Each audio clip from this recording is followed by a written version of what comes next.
Hi students, video number 2 of terminology with Gaurav Khanna sir. हमने video number 1 में capital के बारे में समझ लिया था, लायबिलिटी और उसके टाइप्स समझे थे, एसेट्स के बारे में समझा था, और उसमें से एसेट्स के टाइप्स में से हमने टेंजिबल और इंटेंजिबल को समझ लिया था। अब हम स्टार्ट करते हैं, हमारा आज कंटिन्यू कर रहे हैं हमारा टाइप्स ऑफ एसेट्स। ठीक है। अ, देखो, दो हम कैटेगरी ऑलरेडी कर चुके हैं। अब हम थर्ड कैटेगरी और फोर्थ कैटेगरी को देखेंगे। थर्ड कैटेगरी जो हमारी है, इसको कहते हैं हम फिक्स्ड एसेट्स। क्या बोलते हैं इसको? Fixed assets. अब फिक्स एसेट्स होते क्या है?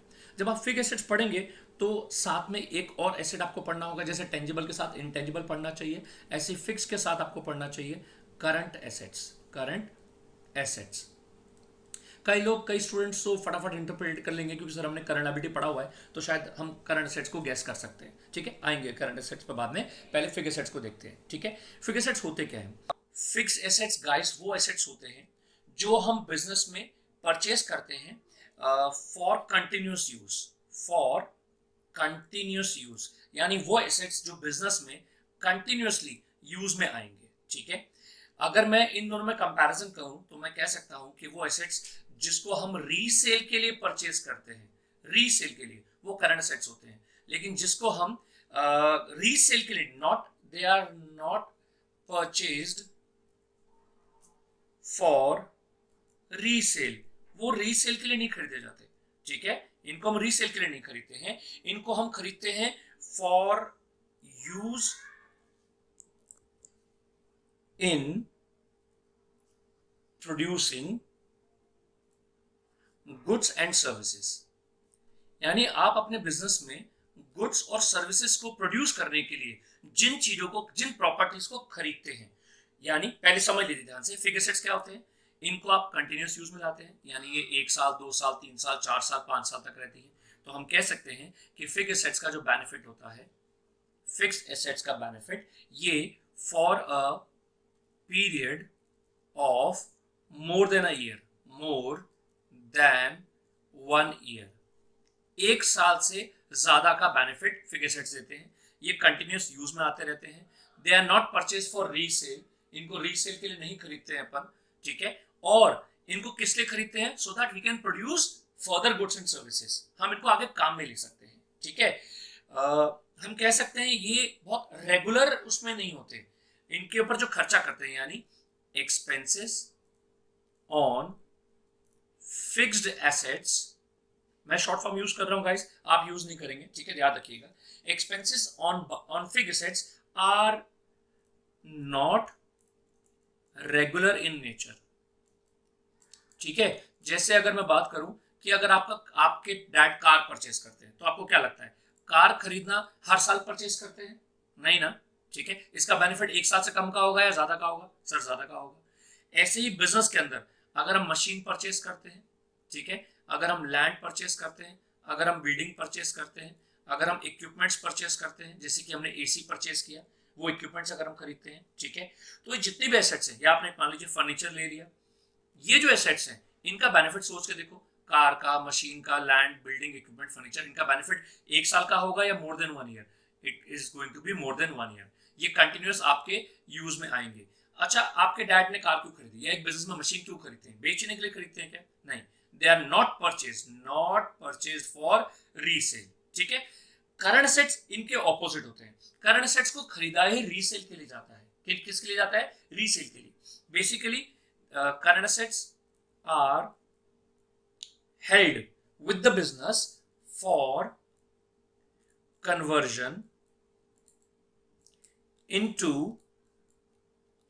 cash within a year, within 1 year।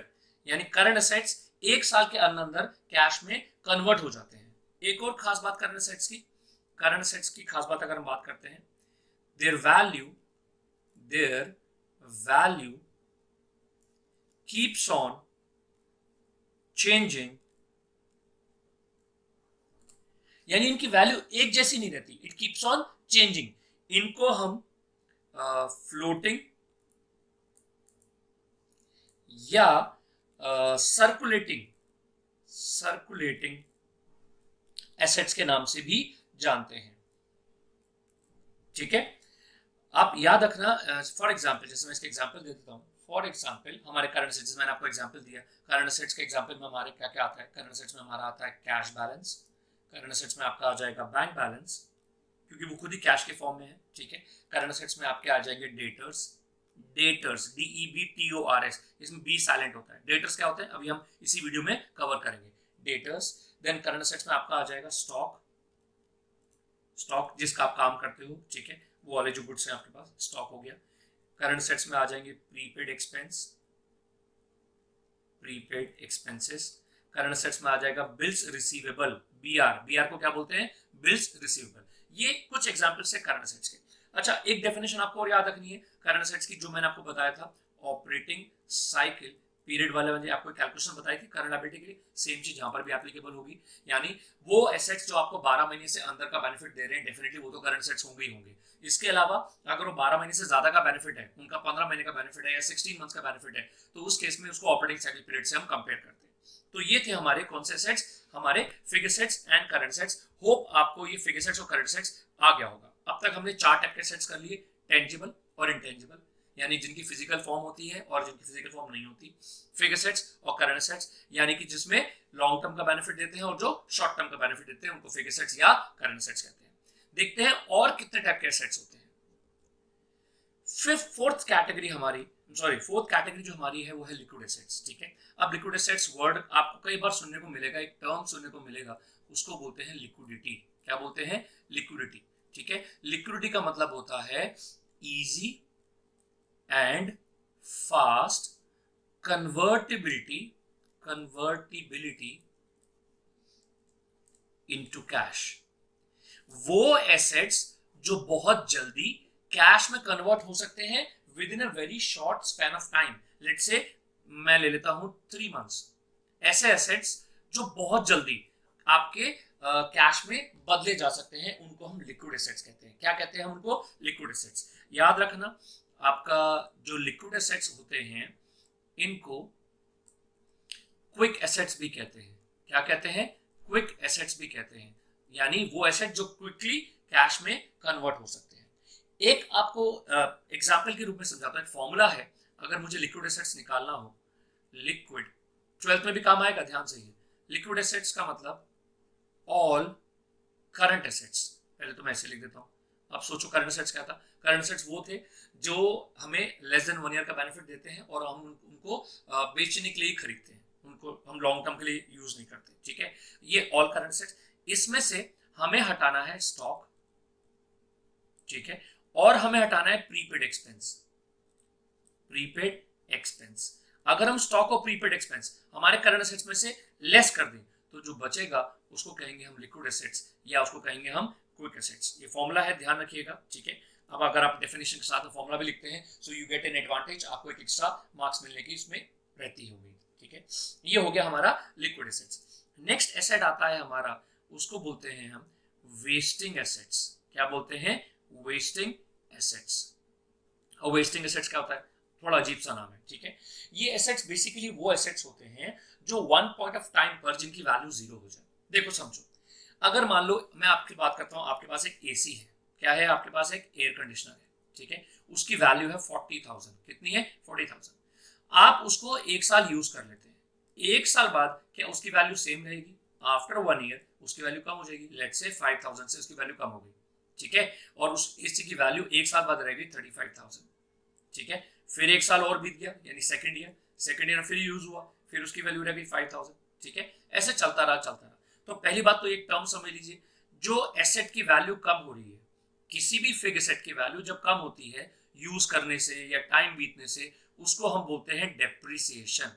क्या बोलते हैं, डेप्रिसिएशन। डेप्रिसिएशन का मतलब होता है decrease in the value of any fixed asset, decrease in the value of any fixed asset. किसी भी फिक्स्ड एसेट की वैल्यू का कम होना डेप्रिसिएशन कहलाता है। तो सोचो, अगर मैंने मेरे एसेट को यूज किया, मेरा एसी मैंने 10 साल यूज कर लिया, 20 साल यूज कर लिया, आपको क्या लगता है, क्या 10-20 साल बाद कोई ऐसा टाइम आएगा कि इसकी वैल्यू 0 हो जाएगी? ऐसा लगता है आपको? मुझे नहीं लगता। मुझे लगता है कि कुछ ना कुछ तो कबाड़ रहेगा। चाहे मैं इसको प्लास्टिक के दाम में बेचूं या मैं उसमें कॉपर है वो बेच दूं, यानी उसकी वैल्यू जीरो तो नहीं होगी। तो किसी भी एसेट की वैल्यू जीरो नहीं होती, लेकिन वेस्टिंग एसेट्स वो होते हैं जिनकी value after their usage, after their usage their value comes to zero. उनकी वैल्यू क्या हो जाती है? जीरो हो जाती है। यानी they they get fully exhausted, they get fully exhausted after a specified time period। एक स्पेसिफिक टाइम पीरियड के बाद उनकी वैल्यू जीरो हो जाती है। जैसे अगर मैं फॉर एग्जांपल, बच्चों को लग रहा हो सर ऐसा कौन सा एग्जांपल दे सकते, देखो सुनो, माइंस, कोटा के आसपास बहुत सारी माइंस हैं। जब माइंस में से अंदर से सपोज आप पत्थर निकाल रहे हैं या डायमंड निकाल रहे हैं या कोल निकाल रहे हैं, जिसकी भी माइन है, ठीक है, उसमें से अगर आप कोल निकालते जाएंगे निकालते जाएंगे निकालते जाएंगे और आपने सारा कोल निकाल लिया, उसमें कुछ भी नहीं बचा, तो उस माइन की वैल्यू क्या हो गई? जीरो हो गई। ऐसे ही ऑयल के जितने भी वेल्स होते हैं उनकी बात कर लेते हैं, ठीक है। अगर मैं इसमें इंटेंजिबल एसेट का एग्जांपल दूं तो मैं कह सकता हूं, सपोज मैं आपको बोलूं आपका इंटेंजिबल एसेट लेते हैं पेटेंट्स। पेटेंट मैंने आपको एक समझाया था, पेटेंट का मतलब होता है जब आप कोई कोई फॉर्मूला, कोई डिजाइन, कोई मॉडल, कोई टेक्नोलॉजी बनाते हैं तो उसके ऊपर आप अपना राइट ले लेते हैं कि ये और कोई यूज ना कर सके। आपको पता होना चाहिए, नॉलेज के लिए बता रहा हूँ, कि इंडिया में जो पेटेंट होता है वो मैक्सिमम 20 ईयर्स के लिए होता है। कितने के लिए होता है? 20 ईयर्स के लिए, ठीक है। तो उसके बाद क्या हो जाएगी? उसकी वैल्यू जीरो हो जाएगी, कोई वैल्यू नहीं रहेगी, यानी आपका उसके ऊपर राइट नहीं रहेगा, ठीक है। सो पेटेंट की वैल्यू उसके बाद जीरो हो जाएगी। ऐसे एसेट जिनको यूज करने के बाद उनकी वैल्यू क्या हो जाए? It comes to zero, they got fully exhausted, उनको कहते हैं हम wasting assets. After wasting assets अब हम करते हैं हमारा last type of assets, number 6। तो याद रखना हमारे 6 टाइप के एसेट्स हैं, ठीक है। हम कर रहे हैं 6 एसेट। गाइस ये वाला जो 6 एसेट है बहुत इंपॉर्टेंट है, याद रखना। कई बच्चों को ये याद नहीं करते, ध्यान नहीं रखते, और कई बार एग्जाम में पूछ लिया जाता है। इसका नाम है फिक्टिशियस एसेट्स। अब फिक्टिशियस एसेट्स क्या होता है, या ये टर्म कहाँ सुनी है? आपने कई बार मूवीज में, टीवी सीरियल्स में, एपिसोड में आपने पहले सुना होगा, इस घटना के सारे पात्र काल्पनिक हैं, all characters of this film are fictitious, और इनका वास्तविक जिंदगी से कोई भी लेना देना नहीं है। ये वही फिक्टिशियस है। फिक्टिशियस का मतलब होता है काल्पनिक, यानी कल्पना के अंदर है, वो एक्चुअल में रियलिटी में है ही नहीं। तो ये भी वही फिक्टिशियस एसेट्स हैं। देखो आप सेकंड मैंने क्या लिखा है इसका, they are not real assets, ये रियल एसेट्स है ही नहीं, but they are treated as assets on technical और लीगल ग्राउंड्स। इनको हम एसेट मान रहे हैं लीगल ग्राउंड्स पे। बताता हूँ, एग्जांपल देता हूँ, समझना, ठीक है। याद रखना ये वो एसेट्स होते हैं which can not be realised in cash, जिनको हम पैसों में बेच नहीं सकते, जिनको हम बेच के पैसा नहीं ला सकते। बाकी सारे एसेट्स को आप दे करके पैसा रिकवर कर सकते हो, इनको नहीं कर सकते। जैसे फॉर एग्जाम्पल मैं एक वो एग्जाम्पल दे रहा हूँ आपको जिसको कि आप लिख भी सकते हो और आप किसी को बता भी सकते हो। वो वाला एग्जाम्पल पहले हम लेते हैं। इसको मैं कह देता हूँ एडवर्टीजमेंट, एडवर्टीजमेंट सस्पेंस और एडवर्टीजमेंट डेवलपमेंट, ठीक है। याद रखना कई सारे नई टर्म्स आएंगी, धीरे धीरे धीरे याद हो जाएंगी, टेंशन नहीं लेनी बिल्कुल भी, ठीक है। गौरव सर के साथ हो, चिंता मत करो, ठीक है, सुपर बनाना है अपने को। सो एडवर्टीजमेंट सस्पेंस या एडवर्टीजमेंट डेवलपमेंट की बात करें। अब एडवर्टीजमेंट सस्पेंस डेवलपमेंट क्या होता है? सर हमने तो एडवर्टीजमेंट सुना है। हाँ बेटा, अब ये सुन ध्यान से। अगर आप कोई एक एडवर्टीजमेंट करते हो जो, अच्छा पहले तो किस टाइप का एडवर्टीजमेंट होता है, ठीक है, हम देखते हैं न्यूज़पेपर में एक ऐड आता है, ठीक है, पेपर में एक ऐड आता है न्यूज़पेपर का, या हम बात कर लेते हैं पैम्पलेट्स का, ठीक है, या हम बात कर लेते हैं पोस्टर का। अब आप सोचो आपने सुबह न्यूज़पेपर खोला, उसमें एक पैम्पलेट निकला, ठीक है, उसमें पैम्पलेट निकला किसी कोई भी चीज का, टिफिन सेंटर का किसी का। अब आपको क्या लगता है वो जो पैम्पलेट, जो एडवर्टीजमेंट है, वो कितने लंबा टाइम का बेनिफिट देगा? मतलब कब तक लोगों को याद रहेगा? अरे यार अखबार खोलते ही पैम्पलेट है तो फिसल के सोफे के नीचे चल जाएगा, सेंटर टेबल के नीचे चल जाएगा, या वो इधर उधर कचरे में झाड़ू में निकल जाएगा। कौन उसको इतना संभाल के रखता है? नहीं ना, इतना नहीं रखते ना। लेकिन अगर इसको हम बोलते हैं, इस टाइप के एडवर्टीजमेंट को हम बोलते हैं सिर्फ एडवर्टीजमेंट। लेकिन अगर मैं एक एडवर्टीजमेंट करूं, let's say for 5 years, sir ये कैसा किया बेटा? होर्डिंग लगवा दी मैंने होर्डिंग लगवा दी एरोड्रम सर्किल पर, ठीक है, दी गौरव सर कॉमर्स मंत्रा, ऐसे करके एक एडवर्टीजमेंट लगा दिया, लेट्स से फॉर 5 इयर्स। अब इसका बेनिफिट शॉर्ट टर्म का होगा या लॉन्ग टर्म का होगा? डेफिनेटली लॉन्ग टर्म का होगा। लेकिन इनकी बात अगर करते हैं इन वाले की, तो इनका बेनिफिट क्या होता है? शॉर्ट टर्म का होता है। तो ऐसा एडवर्टीजमेंट जो मोर देन 1 ईयर के लिए किया जाता है, जो हमें लॉन्ग टर्म बेनिफिट देता है, उसको हम कहते हैं एडवर्टीजमेंट सस्पेंस और डेवलपमेंट। और ये हमारा एक फिक्टिशियस एसेट है, इसको बकायदा एसेट माना जाता है। सर ये तो खर्चा हो गया, होर्डिंग थोड़ा मैं घर लेके जाऊंगा, हाँ लेकिन हमें बेनिफिट तो देगा ना। तो ये अब रियल नहीं है, लेकिन इसको टेक्निकल टर्म में माना जाएगा, ठीक है। अच्छा चलो मैं एक लेमैन एग्जांपल देता हूँ, ठीक है। I give you one more example. अब ये एग्जांपल आपको समझने के लिए है ना, और आप इसको मतलब सिर्फ आपको समझाने के लिए, आप इसको बुक में मेंशन नहीं करेंगे, ठीक है, नोट्स में आपको एग्जाम में लिख के नहीं आएंगे। सपोज आप एक स्कूल में 5th क्लास में है, you are in 5th class, और वो इस स्कूल की सबसे बड़ी क्लास है, और आपकी जो क्लास टीचर है, ठीक है, आपकी क्लास टीचर है, आपको पता लग गया कि हमारी क्लास टीचर 6th में जब हम जाएंगे तो हम हमारी सीनियर मोस्ट क्लास होगी और सेम क्लास टीचर होगी, 7th में भी यही, 8th में भी यही, 9th में भी यही, सब में 12th तक। तो आपने क्या किया, आप में से किसी एक बच्चे ने, लेट्स से नेहा ने, ठीक है, नेहा एक बच्ची है, नेहा ने क्या किया, क्लास टीचर मैम को के हाथ में 500 रुपए रख दिया, ठीक है, 500 मैम के हाथ में रखा, और मैम को बोली मैम प्लीज मुझे मॉनिटर जो है ना 12th तक मुझे ही बनाना। मैम ने भी चुपके से वो पैसे अपने पर्स में डाले, मैम ने कहा ओके। तो अब क्या हुआ, नेहा ने 500 रुपए खर्च किए। वैसे देखा जाए तो नेहा का ये क्या हो गया, एक एक्सपेंस हो गया, लेकिन नेहा के 500 रुपए खर्च करके क्या उसको कार मिली, या उसको मैम ने चौक दे दी, या मैम ने चॉकलेट दी उसको, या मैम ने उसको डस्टर दे दिया, या चेयर टेबल उठा के दे दी, ऐसा कुछ दिया क्या, नहीं ना, कोई एसेट तो नहीं दिया ना। लेकिन नेहा को अब 6 से लेकर के 12 तक मॉनिटरशिप मिल गई, उसके पास ये राइट आ गया। तो अब ये रियल एसेट नहीं है, लेकिन इसको ये वाला इस वाले अमाउंट ने उसको क्या किया, लॉन्ग टर्म बेनिफिट दे दिया। तो ऐसे खर्चे को हम क्या कहते हैं, फिक्टिशियस एसेट कहते हैं। तो ये थे हमारे एसेट्स और एसेट्स के टाइप। हम स्टार्ट करते हैं अगली टर्म। हमने 3 टर्म सीख ली है, कैपिटल, लायबिलिटी और उसके टाइप्स, एसेट्स और उसके टाइप। जो 2 और नेक्स्ट टर्म हम सीख रहे हैं इस वीडियो में, उनको कहते हैं हम डेटर्स एंड क्रेडिटर्स। याद रखना डेटर्स में बी साइलेंट आता है। पता लगा जब ऑफलाइन क्लास स्टार्ट हो रही है, मैं किसी बच्चे से पूछ रहा हूँ बेटा ये कौन है, सर डेप्टर, तो बेटा डेप्टर नहीं होता, ये डेटर होता है, ठीक है, और ये क्रेडिटर्स होता है। अब डेटर या क्रेडिटर क्या होता है, मान लो आपका एक बिजनेस है, आपका बिजनेस है लेट्स से राम एंटरप्राइजेस, ठीक है, राम एंटरप्राइजेस है, और राम एंटरप्राइजेस डील करता है स्टेशनरी में। किस में डील करता है, स्टेशनरी में। तो बेसिकली स्टेशनरी आपके लिए कहलाएंगे गुड्स। क्या कहलाएंगे, गुड्स। ये भी एक टर्म है, अभी आगे हम सीखने वाले हैं। तो गुड्स का मतलब क्या होता है, जिसमें आप डील करते हो, ठीक है। तो राम एंटरप्राइजेस आप हो, आप राम एंटरप्राइजेस हो, आप स्टेशनरी में डील करते हो।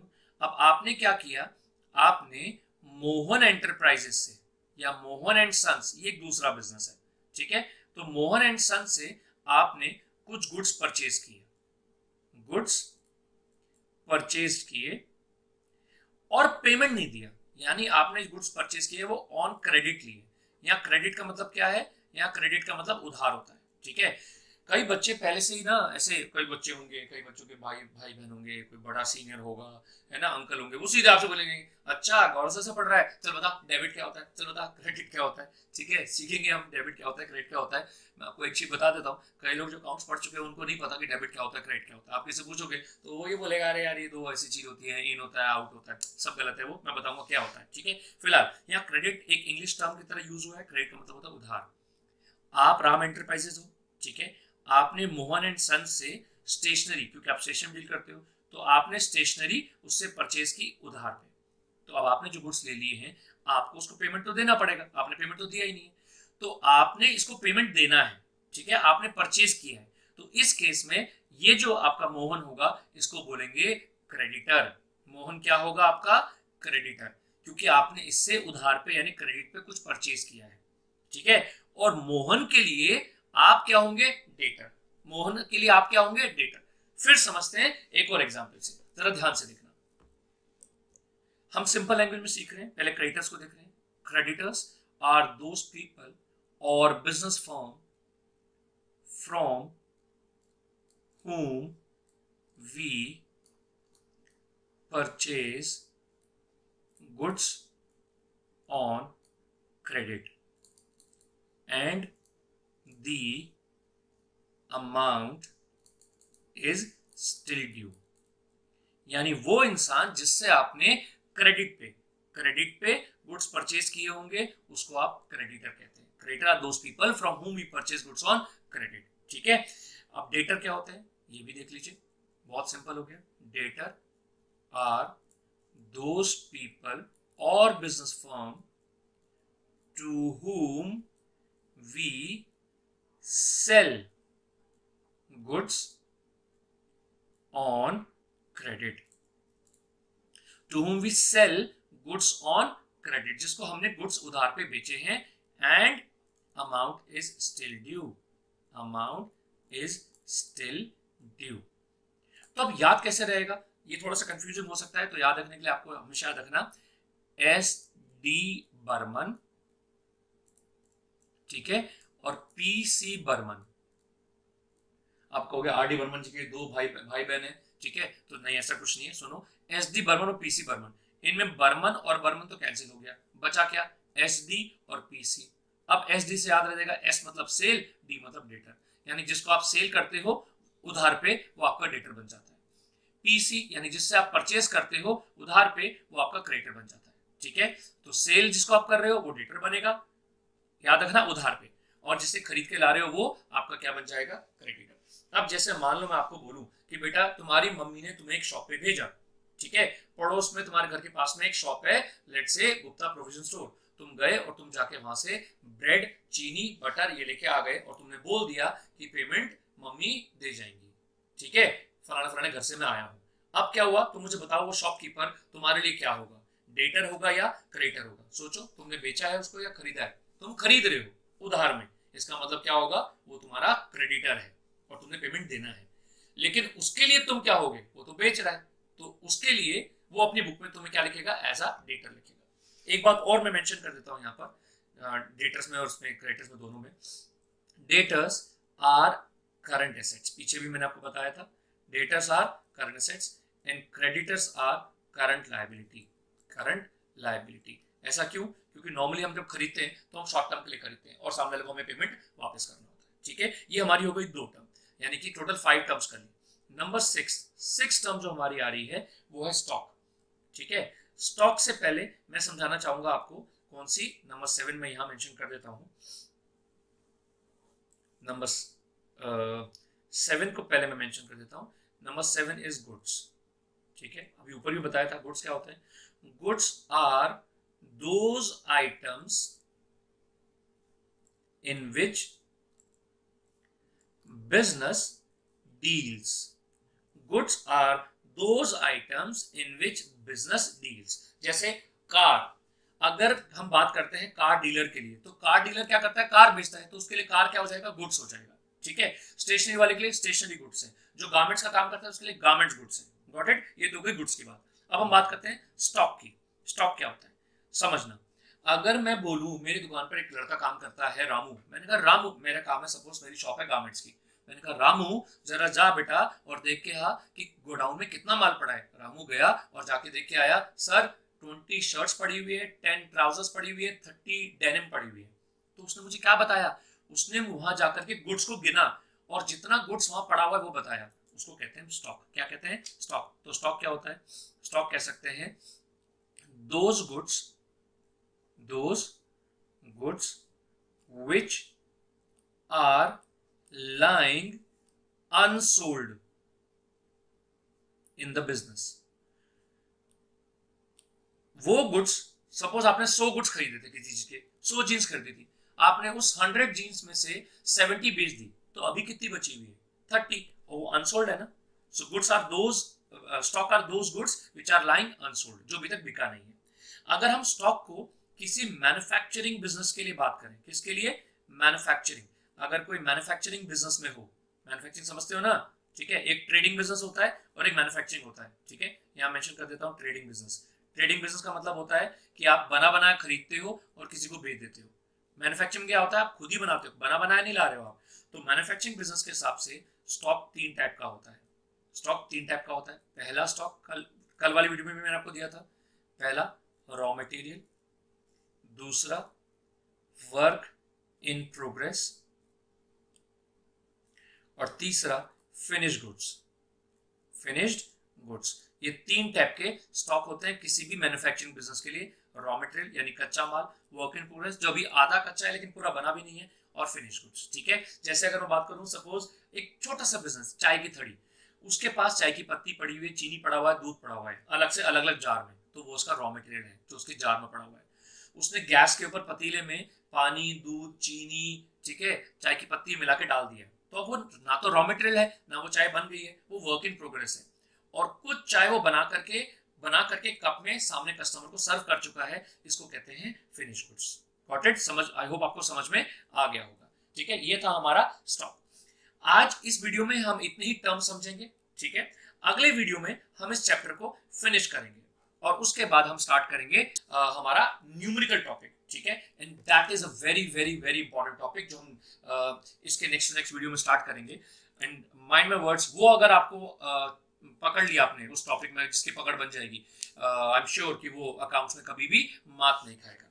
ठीक है, ख्याल रखिएगा, पढ़िएगा, वीडियो में से नोट्स आप अपने नोटबुक में लिख लीजिएगा। मिलेंगे अगले वीडियो में guys, take care, bye bye.